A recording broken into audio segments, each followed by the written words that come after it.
Hopefully this will work a lot better. It says we're live, so I think we're live. Yeah, we have changed as many things as possible to fix as many different things that might have been wrong. Apparently it's an audio issue, and we have like 4 microphones here, so it's got to be one of them. Yeah. Okay, so I've just got it on the Nerdy News title screen until we're all here because Faith is in another room. So hold on just 1 second. We should probably move on to the NX. Let's well, I mean, we've only answered like 2 Star Trek questions. Okay, fair enough. Quickly say, well, this was kind of a quick question because there's only 2 answers to this one. Sure. Okay. So Mike Old said, so in the Star Trek franchise, I'd like to know if you guys like the original actor for Spock or the current actor for Spock.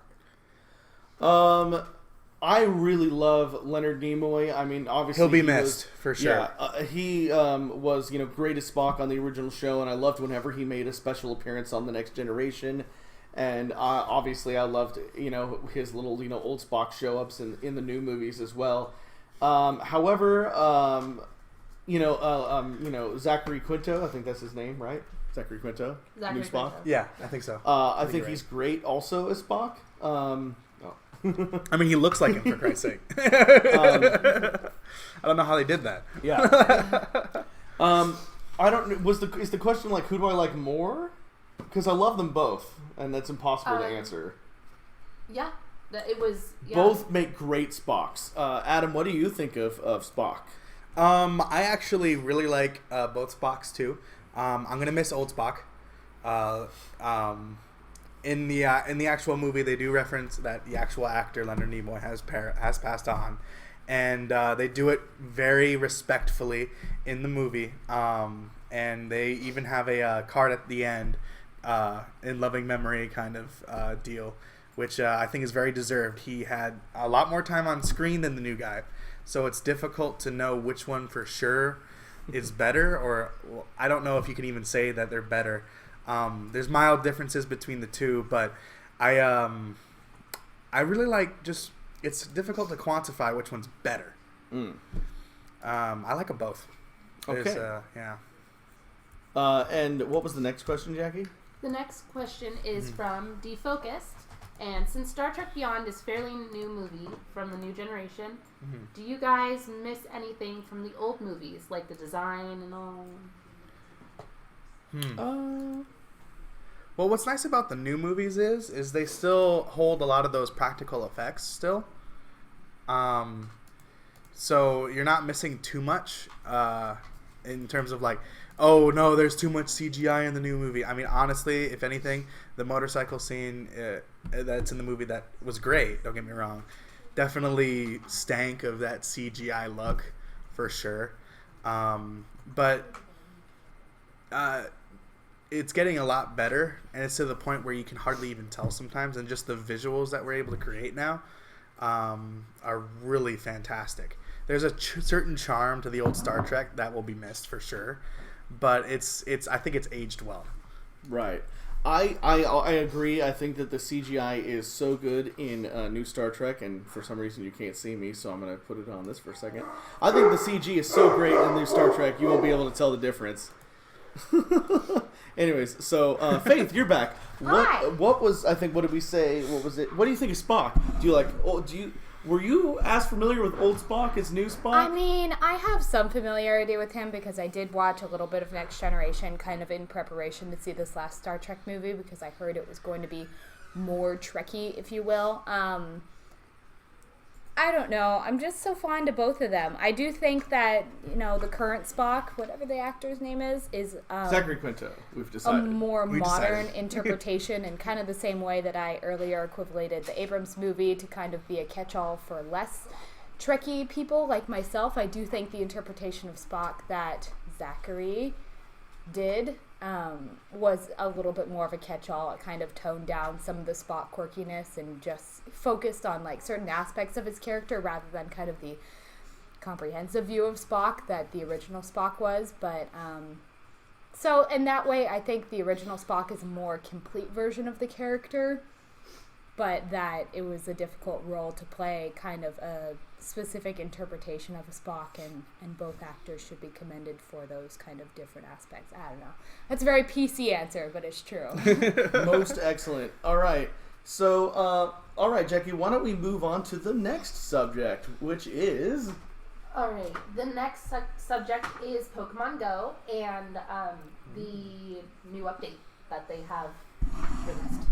Right. So, basically, the way that this works is Pokemon Go, which is created by Niantic, and it's not created by Nintendo. And let me clarify that for just 60 seconds here, because a lot of people were like really confused when like Nintendo stock went down after they said we have nothing to do with Pokemon Go. Here's the thing, ladies and gentlemen. Pokemon was never created by Nintendo in the first place. What? It was created by Game Freak. At one point was a little independent company that was then bought. And Game Freak is the Pokemon company. It's a complicated process, but basically the way that it works now is it's that little helix fossil looking symbol at the beginning of our Pokemon games. Basically, the way that it works is Nintendo does not own Game Freak. They own 33% of the brand of Pokemon, and then Game Freak kind of works as a second party. But if we've learned our lesson from anything from the 90s, it's that second parties don't mean crap, because as you know, Rareware was a second party to Nintendo, and then and then they got bought out by Microsoft. So why Nintendo doesn't just buy Game Freak, and why they didn't buy Rareware so that they couldn't get bought out by Microsoft, I'll never know. But anyways, moving on from that, the point is that Game Freak licensed Niantic to make Pokemon Go. So Nintendo has absolutely nothing to do with Pokemon Go at all, because it was developed by Niantic, licensed from the Pokemon Company via Game Freak, and the only thing that'll happen is Nintendo could step in as a 33% shareholder of the title of Pokemon and be like, well, we don't like this, can you change this? And they'll probably get their way. But that's all that they could do. They don't make any money off of Pokemon Go. They will not, nothing, basically. So people were buying Nintendo stock like crazy, and then when people found out that Nintendo, because Nintendo stupid, I don't know why they I'm going to get in trouble for this, but Nintendo was like, oh, we don't have anything to do with Pokemon Go, and then their stocks went down. So, anyways, I just thought I'd clarify that a little bit. So they messed up there a little bit. And then in response to all this controversy, because Niantic was like, oh, we don't like how people are like going into the back data and getting data for like stuff like Pokevision and stuff, so we're going to get rid of that. And while we're at it, we're also going to get rid of the only tracking in the game that exists. So they got rid of their own tracking, and they got rid of third-party tracking. So now there is no way and now they're like, oh, well, that's the way the game's supposed to be played. You're supposed to be able to just catch random Pokemon, which in my opinion is not the point of the game. You're supposed to be able to hunt Pokemon and get them where they're going to be. But hey, what do I know? All right, let's turn it over to you guys here. So, Faith, what do you think about the changes that Niantic has made to Pokemon Go? I actually personally haven't played Pokemon Go, but I did research the topic just for the specific purpose of being part of this conversation, and so that I can actually sound like I know what I'm talking about and be a little bit educated when I'm talking to my friends who all play Pokemon Go, and I'm like the only one who doesn't. But it seems to me that it just wasn't a particularly smart business move. I mean, sure, there's an element of authenticity that is admirable when it comes to the company trying to maintain a kind of randomness to the game and a kind of luck of the draw, because that was certainly a big part of, I guess, if you want to really throw it back to Pokemon, when you were talking about the original cards and the fact that you could buy, packs in the game. And I don't know, maybe they're trying to go back to a more simple element and a more simple emotional process regarding the game rather than making it super technical. But unfortunately, if they wanted to do that, in my opinion, they should have started that way rather than having this tracking device, deciding that they didn't like it for whatever reasons, game authenticity, business programming, whatever, and then taking it away, because unfortunately there's just going to be a lot of kickback now. And personally, I totally understand the people who are making the argument of, I don't have enough time to play this game if it's all just going to be random. I want to be able to develop my Pokemon collection the way that I want it and be able to know where these certain Pokemon are so that I can go catch them. That definitely kind of empowers the user in a way that the game no longer does, and that's unfortunate in my eyes, at least, because I wouldn't have a lot of time to invest in the game. Adam, what How about about you?